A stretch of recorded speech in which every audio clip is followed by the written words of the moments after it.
Hello అండి. Welcome back to our channel. ఇవాల్టి మన రెసిపీ ప్రెషర్ కుక్కర్లో నూనె వంకాయని ఎలా చేసుకోవాలో చూద్దామండి. వెడ్డింగ్స్లో కూడా ఇదే విధంగా చేస్తారండి రెసిపీని. కాబట్టి పూర్తిగా చూసి వీడియోని మీరు కూడా కంపల్సరీగా ట్రై చేయండి. దానికోసం ముందుగా ఒక కడాయిలో 1 కప్పు వేరుశనగ పప్పుల్ని వేసుకోవాలండి. వేసుకొని ఇవి మంచిగా సన్నని మంటపై దోరగా ఫ్రై చేసుకోవాలి. ఫ్రై అయిపోయిన తర్వాత వీటిని తీసి పక్కన ప్లేట్లో చల్లార్చుకోవాలండి. ఇప్పుడు ఒక మిక్సీ జార్లో 1/2 కప్పు ఎండు కొబ్బరిని తీసుకొని దాంట్లోకి ముందుగా వేయించి పెట్టుకున్న వేరుశనగ పప్పుని యాడ్ చేసుకొని వాటర్ యాడ్ చేస్తూ మంచిగా పేస్ట్లా చేసుకోవాలండి.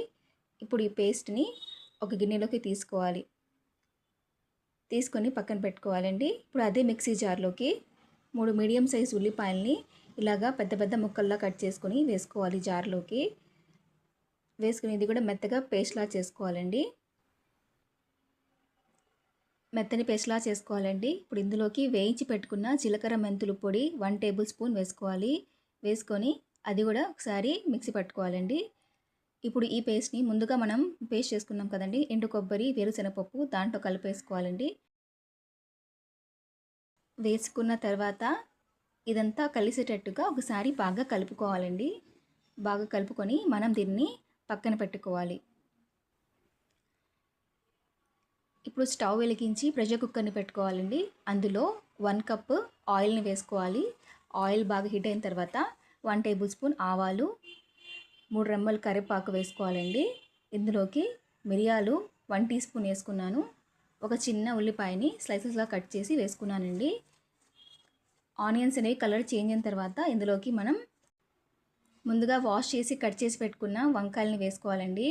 వంకాయలని ఇలాగా నూనె వంకాయలా కట్ చేసుకుంటాం కదా, అలాగా కట్ చేసుకొని వేసుకోవాలి.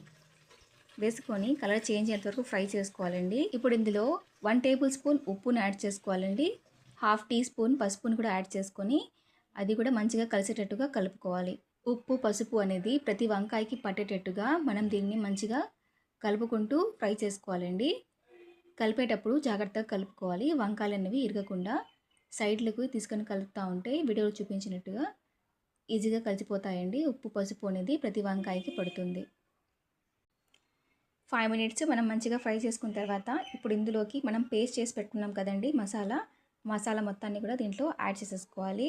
సన్నని మంటపై ఈ మసాలా అంతా పచ్చివాసన పోయేంత వరకు కలుపుకోవాలండి. కలపడం కూడా సైడ్లోకి తీసుకెళ్ళి గరిటెని కలపాలి, మధ్యలోకి కలపకూడదండి. ఈ విధంగా కలపడం వలన మనకి వంకాయలు అనేవి ఇరగకుండా ఉంటాయి. పైగా మసాలా అనేది ప్రతి వంకాయకి పడుతుందండి. ఈ విధంగా కలుపుకొని మసాలా అనేది కలర్ చేంజ్ అయ్యేంత వరకు మనం దీన్ని కలుపుకోవాలి. ఇప్పుడు కలర్ అనేది చేంజ్ అయిపోయింది మసాలా అనేది. ఇప్పుడు ఇందులోకి మనం 1.5 టేబుల్ స్పూన్ కారం, 3 టొమాటోస్ని ముక్కలుగా కట్ చేసుకొని వేసుకోవాలండి. వేసుకున్న తర్వాత అవి కూడా కలిసేటట్టుగా కలుపుకోవాలి. మంటని లోలోనే పెట్టుకొని కలుపుకోవాలండి. సిమ్లో పెట్టుకొని పచ్చివాసన పోయేంత వరకు మసాలా అనేది ఫ్రై చేసుకోవాలి. టమాటోస్ వేసాం కదా, ఆ టొమాటోస్ కూడా మగ్గేంత వరకు కొంచెం సేపు దీన్ని మనం ఫ్రై చేసుకోవాలండి. టొమాటోస్ అన్ని మగ్గిపోయి ఆయిల్ అనేది సపరేట్ అవుతుందండి, అంతవరకు ఫ్రై చేసుకోవాలి.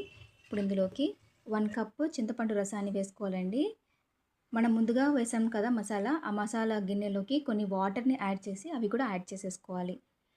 యాడ్ చేసుకొని మంచిగా కలుపుకోవాలండి. మంటని సిమ్లో పెట్టుకొని మనం మొత్తం ప్రాసెస్ అంతా చేసుకోవాలండి. బాగా కలిసిపోయిన తర్వాత ఇప్పుడు మూత పెట్టి ఒక 5 మినిట్స్ వరకు దీన్ని ఉడికించుకోవాలి సన్నని మంటపై. 5 మినిట్స్ తర్వాత మూత తీసి ఒకసారి కలుపుకోవాలండి. కలుపుకుంటూ ఉంటే దీంట్లో నుంచి మళ్ళీ ఆయిల్ అనేది సపరేట్ అవుతుందండి.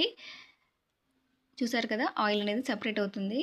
అంతవరకు కలుపుకున్న తర్వాత ఇందులోకి మనం వాటర్ని యాడ్ చేసి 2 విజిల్స్ వచ్చేంత వరకు ఉడికించుకోవాలండి.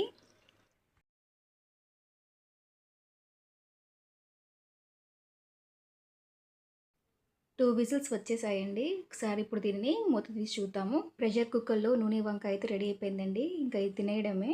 టేస్ట్లో ఎటువంటి కాంప్రమైజ్ కాకుండా మనం చాలా సింపుల్గా ఎక్కువ శ్రమ పడకుండా చేసుకునే నూనె వంకాయని కంపల్సరీగా మీరందరూ కూడా ట్రై చేయండి. ప్రెషర్ కుక్కర్లో చేసినాక కూడా రుచి మాత్రం సాంప్రదాయ నూనె వంకాయలానే ఉంటుంది.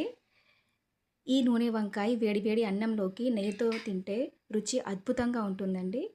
ఒక్కసారి ఈ విధంగా చేసి చూడండి, మీ ఇంట్లో అందరికీ నచ్చుతుంది. రెసిపీని ట్రై చేసిన తర్వాత ఎలా వచ్చిందో కామెంట్లో తెలియచేయండి. Thank you.